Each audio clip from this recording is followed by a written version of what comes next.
जय हिंद दोस्तों, स्वागत है आपका आज के इस वीडियो में। तो हम लेकर आए हैं ऑर्गेनिक केमिस्ट्री का मोस्ट इम्पोर्टेंट टॉपिक है क्या होता है जबकि रिएक्शन। तो 10 रिएक्शन है, आपको अच्छे से कराएंगे। तो चलिए वीडियो को स्टार्ट करते हैं। पहली रिएक्शन को देख लेते हैं क्या होता है जब ब्रोमोबेंजीन की क्रिया मैग्नीशियम घास से कराई जाती है और हमारा शुष्क ईथर की उपस्थिति में कराते हैं। तो चलिए लिखते हैं इन्हें। देखिए, ब्रोमोबेंजीन का स्ट्रक्चर बनाएंगे। पहले बेंजीन का स्ट्रक्चर बनाएंगे, ठीक। ऊपर जोड़ देंगे Br, तो ये हमारा बन जाएगा ब्रोमोबेंजीन। और क्रिया किससे करानी है? मैग्नीशियम धातु से, तो Mg, ठीक। और ये ड्राई ईथर यानी शुष्क ईथर हो जाएगा इसके ऊपर। और हमारा प्रोडक्ट बनेगा, बेंजीन की स्ट्रक्चर बनाएंगे, ठीक। बीच में आप ये गोला भी बना सकते हैं और दूसरे प्रकार से भी लिख सकते हैं, हम आपको बताएंगे। यहाँ पे हो जाएगा MgBr और इसका नाम क्या हो जाएगा? Phenyl magnesium bromide. ये फिनाइल मैग्नीशियम ब्रोमाइड। यहाँ पर अगर OH लग जाता तो हमारा फिनॉल बन जाता, ठीक। अगर Cl लग जाता तो हमारा क्लोरोबेंजीन। ऐसे यहाँ पे Br लग गया तो ब्रोमोबेंजीन। तो यहाँ पे इसका नाम लिख देते हैं हम phenyl magnesium bromide. Phenyl magnesium bromide, ठीक। फिनाइल मैग्नीशियम ब्रोमाइड, ये नाम हो गया। आप अगर इसे रिंग स्ट्रक्चर नहीं बनाना चाहते हैं तो इस तरह भी लिख सकते हैं, C6H5MgBr, ऐसे भी लिख सकते हैं। और इसे हम लिख सकते हैं C6H5Br। ये भी हमारा ब्रोमोबेंजीन है और ये भी ब्रोमोबेंजीन है। ये स्ट्रक्चर आप बनाएंगे तो आप अच्छा इंप्रेशन छोड़ सकते हैं। एग्जामिनर जो होगा काफी चेक करेगा, ठीक। चलिए, हो गया पहला, स्क्रीनशॉट ले सकते हैं। हम अब दूसरा स्टार्ट करते हैं, ठीक। चलिए अब दूसरी रिएक्शन देखते हैं क्या होता है जब क्लोरोबेंजीन की क्रिया क्षार से कराते हैं। तो चलिए आपको कराते हैं। क्लोरोबेंजीन है तो उसकी हम स्ट्रक्चर बनाते हैं क्लोरोबेंजीन की। ये हमारी बेंजीन की स्ट्रक्चर हो गई, ठीक। अगर यहाँ पे हमने Cl जोड़ दिया तो ये क्लोरीन हो गया। Br जोड़ेंगे तो ब्रोमोबेंजीन हो जाएगा और फ्लोरीन जोड़ेंगे तो फ्लोरोबेंजीन होगा, ठीक। और इसकी क्रिया किससे करानी है?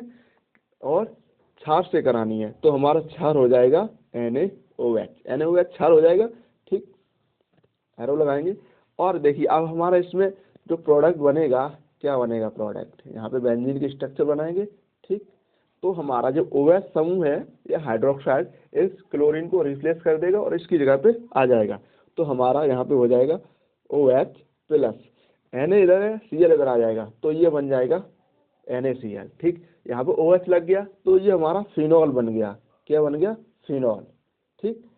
आप अगर इसे स्ट्रक्चर नहीं बनाना चाहते, हमने आपको पहले ही बताया, आप लिख सकते हैं इसे C6H5Cl, ऐसे भी लिख सकते हैं, ठीक। अगर फिनॉल को आप लिखना चाहते हैं तो ऐसे लिख सकते हैं C6H5OH। यही हमारा फिनॉल का सूत्र है और ये भी फिनॉल का सूत्र है, ठीक। ये हो गया, आप स्क्रीनशॉट कर लीजिए। हम नेक्स्ट स्टार्ट करते हैं। चलिए अब तीसरी रिएक्शन को देख लेते हैं। तीसरी रिएक्शन हमारी क्या है? एथिल ब्रोमाइड की क्रिया सोडियम एथॉक्साइड से कराते हैं, ठीक। तो एथिल ब्रोमाइड यानी यहाँ पे कार्बन कितने हैं? 2, तभी आया हमारा एथिल। ये हो जाएगा C2H5Br। ये होगा हमारा एथिल ब्रोमाइड। इसकी क्रिया किससे करानी है? सोडियम एथॉक्साइड से। सोडियम एथॉक्साइड, ये हो जाएगा सोडियम Na और बीच में O लगा देंगे और C2H5, ये हो जाएगा सोडियम एथॉक्साइड। यहाँ पे CH3 लगी होती तो यहाँ पे हो जाएगा सोडियम मेथॉक्साइड, ठीक। इसकी रिएक्शन जब हम कराएंगे तो ये C2H5OH और ये C2H5OH, बीच में O है तो हमारा ईथर बन जाएगा C2H5O C2H5, ठीक। और प्लस सोडियम और यहाँ पे Br है तो यहाँ पे आ जाएगा Br, NaBr। और ये हमारा बन जाएगा डाई एथिल ईथर, ठीक। तो यहाँ पे 2 एथिल समूह है तो यहाँ पे बन जाएगा डाई एथिल ईथर, ठीक। क्योंकि यहाँ पे 2 एथिल समूह है तो डाई एथिल ईथर। या IPSC नाम इसका हम लिखना चाहें तो ये हो जाएगा एथॉक्सी एथेन, ठीक। IPSC कैसे करते हैं हमने इस पर वीडियो बना रखा है, आप अगर देखना चाहते हैं तो चैनल पर जाके देख सकते हैं। तो तीसरी रिएक्शन हमारी होगी, आप इसका स्क्रीनशॉट करना चाहें तो कर सकते हैं। हम लेते हैं चौथी रिएक्शन को, ठीक। चलिए चौथी रिएक्शन को देख लेते हैं। यहाँ पे क्या लिखा है? क्या होता है जब एथिल क्लोराइड की क्रिया जलीय KOH के साथ कराई जाती है या KOH के साथ गर्म करते हैं। ठीक, तो एथिल क्लोराइड हमारा क्या, हमने अभी एथिल ब्रोमाइड लिया था, अब एथिल क्लोराइड, तो यहाँ पे हो जाएगा C2H5Cl। तो यहाँ पे क्लोराइड Cl लगा है, ब्रोमाइड लगा तो Br ब्रोमाइड हो जाएगा, और F लगा देंगे तो हमारा फ्लोराइड हो जाएगा। ठीक, किससे करानी है, जलीय KOH के साथ, तो यहाँ पे KOH। ठीक है, तो अब इसकी जब रिएक्शन कराएंगे मतलब हमें गर्म करना है, तो डेल्टा किसका निशान होता है, गर्म करने का। तो यहाँ पे जो OH समूह है क्लोरीन को विस्थापित कर देगा या रिप्लेस कर देगा, तो यहाँ पे C2H5OH। ठीक, ये हमारा क्या बन गया, एल्कोहल बन गया। तो यहाँ पे और हमारा प्रोडक्ट क्या बनेगा, जब OH को इस तरह विस्थापित कर दिया तो हमारा KCl बन जाएगा। ठीक, तो ये हमारा क्या हो गया, एथिल एल्कोहल, ये हो जाएगा एथिल एल्कोहल। एथिल एल्कोहल, ये हमारा क्या है, एथिल क्लोराइड, एथिल क्लोराइड। ठीक, ये चौथी रिएक्शन होगी, आपको अच्छे से समझ में आएगी। जब आप सूत्र याद करेंगे तभी आपको समझ में आएगी, तो आप इसका स्क्रीनशॉट कर सकते हैं। हम नेक्स्ट स्टार्ट कर रहे हैं। ठीक, चलिए पांचवी रिएक्शंस को देख लेते हैं। क्या होता है जब क्लोरोफॉर्म की क्रिया एसीटोन के साथ कराई जाती है या एसीटोन के साथ गर्म करते हैं, तो आपको पहले क्लोरोफॉर्म का सूत्र पता होना चाहिए और एसीटोन का भी सूत्र पता होना चाहिए, तो आप सही से कर पाएंगे। तो हम पहले क्लोरोफॉर्म का सूत्र लिखते हैं। तो क्लोरोफॉर्म का क्या होता है, CHCl3, ये होता है क्लोरोफॉर्म का सूत्र। किसके साथ करना है गर्म, एसीटोन के साथ, तो एसीटोन CH3COCH3। ठीक, ये होता है हमारा एसीटोन का फॉर्मूला। तो हमें गर्म करना है, तो गर्म करेंगे तो यहाँ पे डेल्टा लग जाएगा। ठीक, ये डेल्टा किसका निशान होता है, ये गर्म करने का निशान होता है। और ये हमारी रिएक्शन मोस्ट इम्पोर्टेंट है, क्योंकि इसमें जो प्रोडक्ट बनेगा बहुत ही अजीबोगरीब प्रोडक्ट बनेगा, जो हमारे औषधि के रूप में प्रयोग किया जाता है। तो यहाँ पे ये वाली CH3 यहाँ पे आ गई, और ये CH3, और ये डबल बॉन्ड CH3 से जुड़ेगा। उसके बाद हमारा जो OH है ये लग जाएगा, तो ये O और ये H, तो यहाँ पे OH लग जाएगा, और यहाँ पे CCl3, क्योंकि CCl3 बचेगा तो यहाँ पे लग जाएगा। तो ये हमारा प्रोडक्ट क्या बनेगा, क्लोरीटोन बनेगा। प्रोडक्ट क्या बनेगा, क्लोरीटोन। और ये हमारी एक औषधि होती है, यानी ये दवा होती है, क्या, औषधि। ये औषधि के रूप में प्रयोग किया जाता है। और ये हमारी जो यह क्या है, एसीटोन का फॉर्मूला है, और ये क्लोरोफॉर्म है। क्लोरोफॉर्म ये हो जाएगा और एसीटोन ये हो जाएगा। ठीक, आप जब सूत्र याद करेंगे तभी आपको अच्छे से समझ में आएगा। तो आप इसका स्क्रीनशॉट कर लीजिए। हम नेक्स्ट रिएक्शन को स्टार्ट करते हैं। चलिए नेक्स्ट रिएक्शन देख लेते हैं, क्या लिखा है। जब क्लोरल को कास्टिक सोडा के साथ गर्म किया जाता है, तो क्लोरल का फॉर्मूला आपको आना चाहिए। तो CCl3CHO, ये होता है हमारा क्लोरल का फॉर्मूला। कास्टिक सोडा यानी NaOH, ये से हम क्षार भी बोलते हैं। तो ये NaOH क्या हो जाएगा, कास्टिक सोडा। इसके साथ गर्म करना है, तो डेल्टा का जो निशान होता है वो गर्म करने का होता है। ठीक, अब देखिए यहाँ पे क्या बनेगा, ये Cl3 और ये C, तो यहाँ पे क्या बन जाएगा, और H यहाँ से लेगा CHCl3, यानी ये क्लोरोफॉर्म बन जाएगा। और हमारा क्या बनेगा, HCOONA, क्या बनेगा, ये सोडियम फॉर्मेट। यानी जो HCOO लिखा है इसे हम फॉर्मेट बोलते हैं। तो यहाँ पे सोडियम लगा देंगे तो सोडियम फॉर्मेट, और जब Cl लगा देंगे तो क्लोरीन फॉर्मेट। ठीक, तो ये हो जाएगा हमारा क्लोरोफॉर्म, ये हो जाएगा क्लोरोफॉर्म। ठीक, और ये हो जाएगा हमारा सोडियम फॉर्मेट। इसे इंग्लिश में लिख दे रहे हैं, सोडियम फॉर्मेट। ठीक, ये सोडियम फॉर्मेट हो गया, और ये हमारा क्लोरल हो गया, और ये NaOH या कास्टिक सोडा। ठीक है, ठीक है बच्चों, स्क्रीनशॉट कर लीजिए। अब हम नेक्स्ट रिएक्शन को स्टार्ट करते हैं। चलिए दोस्तों स्टार्ट करते हैं। सातवीं रिएक्शन क्या लिखा है। क्या होता है जब मैथिल क्लोराइड की क्रिया KCN विलयन यानी पोटेशियम साइनाइड विलयन से कराई जाती है।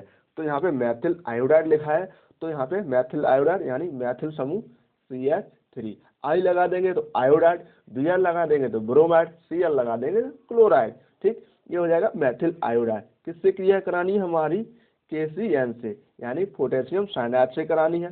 तो ये इसको जब CN है आयोडीन को रिप्लेस कर देगा, तो यहाँ पे बन जाएगा CH3Cn।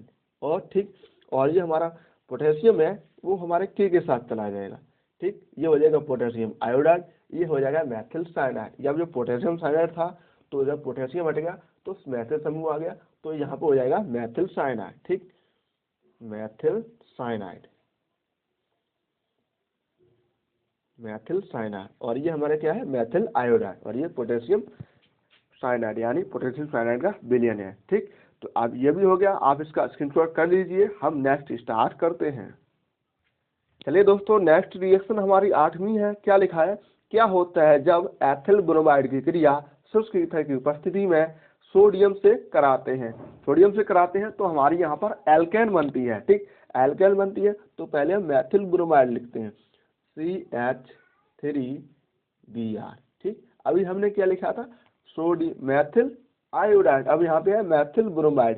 क्रिया किससे करानी है, सोडियम से, सोडियम से क्रिया करानी है। और किसकी उपस्थिति में, शुष्क ईथर की उपस्थिति में, शुष्क ईथर, शुष्क ईथर की उपस्थिति में कराएंगे तो हमारा क्या एल्केन बनेगा, CH3 सिंगल बॉन्ड CH3। तो यहाँ पे दो जब कार्बन है तब दो कार्बन के बीच सिंगल बंद होता है तो क्या होता है, एथेन, ठीक, ये हमारी बन गई एथेन। तो एल्केन बनती है तो हमारी ये एल्केन एथेन हो जाएगी, ठीक। और यहाँ पे क्या बन जाएगा, NaBr, ठीक। अब देखिए यहाँ पर इसको रिएक्शन को बैलेंस करना है। जब कार्बन 2 है तो दो, यहाँ पे केवल कार्बन 1 है तो 2 लगा देंगे तो हमारा ये क्लियर हो जाएगा। क्यों, 3 दूनी 6, तो 6 कार्बन वहाँ पे हो गई हैं। और यहाँ पे सोडियम 1 है, ठीक, यहाँ पे सोडियम कितना है 1, और इधर कितना है 1, ठीक। और Br है, जब 2 Br है तो यहाँ पर 2 लगाना पड़ेगा, ठीक। अब 2 सोडियम हो गए तो यहाँ पर 2 लगाने तो हमारी ये रिएक्शन बैलेंस हो जाएगी। और ये हमारा क्या है, मैथिल ब्रोमाइड है, और ये सोडियम है, और ये हमारी एल्केन बन गई, यानी एल्केन के स्थान पर क्या बना, एथेन, और ये NaBr यानी सोडियम ब्रोमाइड, ठीक। हो गया बच्चों, आप इसकी स्क्रीनशॉट कर लीजिए। हम अब नेक्स्ट रिएक्शन को स्टार्ट करते हैं। चलिए हो गया दोस्तों, अब नेक्स्ट रिएक्शन नवी स्टार्ट करते हैं। क्या होता है जब क्लोरोबेंजीन का जल अपघटन कराते हैं। जल अपघटन से मतलब किससे, जल से क्रिया कराते हैं।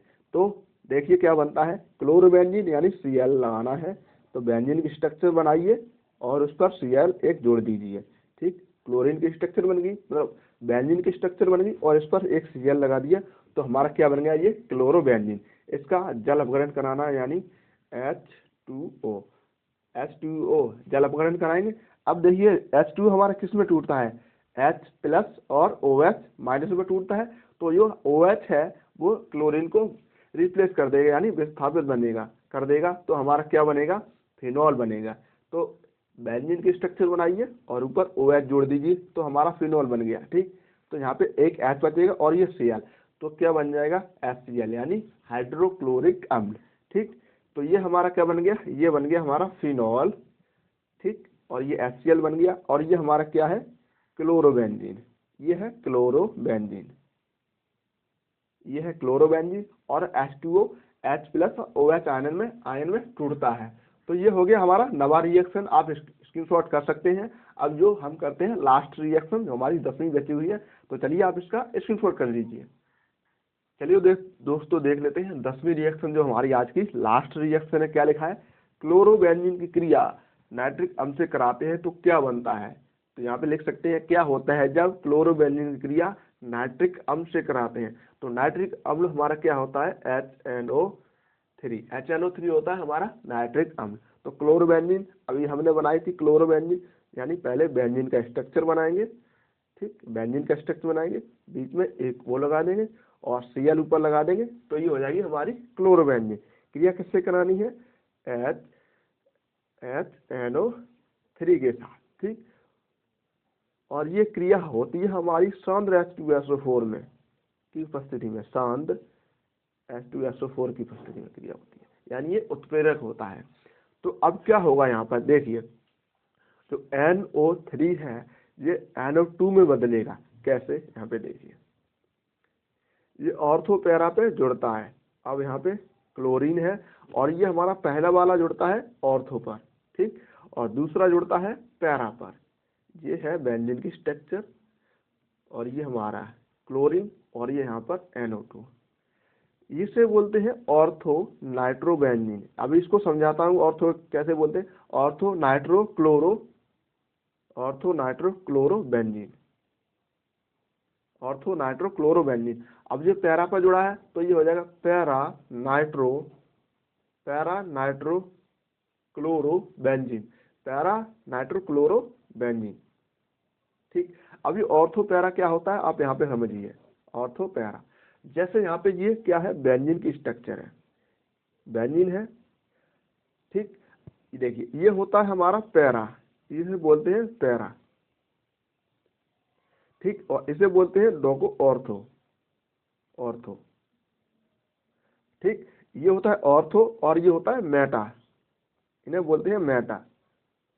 ये होता है मेटा, दोनों आमने सामने, और ये आमने सामने होता है ऑर्थो, और ये आमने सामने होता है पैरा। तभी हमने यहाँ पे जब ओ पे जुड़ा था ऑर्थो नाइट्रोक्लोरोबेंजीन, जब पैरा पे जुड़ा था पैरा नाइट्रोक्लोरोबेंजीन। ठीक। Para nitrochlorobenzene. ये होगी हमारी आज की रिएक्शन। मेहनत करते रहिए मेरे दोस्तों, क्योंकि मेहनत करना आपकी मजबूरी है। क्योंकि जो रिएक्शन और जो हमारा सिलेबस है वो हमने ऑफलाइन हमारी क्लास चलती है उसमें हमने खत्म करा दिया है। आपको जो केमिस्ट्री का पेपर है वो 8 फरवरी को है, सॉरी 8 मार्च को है। मैं फरवरी तो निकल ही चुका है लगभग में, 8 मार्च को। ठीक। आप तैयारी करते रहिए कि आपको अच्छे नंबर लाने हैं। तो मिलते हैं किसी एक और बेहतर वीडियो के साथ। आज की वीडियो में इतना ही रख सकते हैं। और हाँ दोस्तों, इसका स्क्रीनशॉट कर लीजिए और नोट्स अच्छे से बनाइए और उनको रिवीजन करते रहिए, आपको जब अच्छे नंबर से पास करना है तो मिलते हैं बेहतर वीडियो के साथ। आज की वीडियो में इतना ही रखते हैं।